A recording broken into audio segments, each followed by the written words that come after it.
ప్రముఖ సినీ నటి రేణుదేశాయ్ శుక్రవారం తెలంగాణ దేవాదాయ శాఖ మంత్రి కొండా సురేఖను కలిశారు. Renu Desai Bhagavad Gita foundation for Vedic studies chief అడ్వైజర్గా కూడా ఉన్నారు.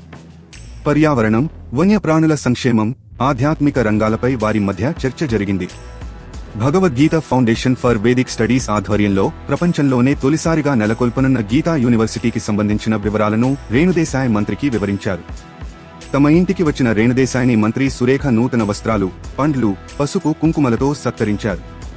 సురేఖ కుమార్తె సుస్మిత పటేల్ ప్రత్యేకంగా తెప్పించిన గొలుసుని మంత్రి రేణుదేశాయ్కి తన స్వహస్తాలతో అలంకరించారు. కొండా కుటుంబం తనను ఆదరించిన తీరు పట్ల రేణుదేశాయ్ ఆనందాన్ని వ్యక్తం చేశారు. తాజా సమాచారం కోసం లైక్ చేయండి, సబ్స్క్రైబ్ చేయండి, నోటిఫికేషన్ల కోసం గంట సింబల్ ఆన్ చేసి పెట్టండి.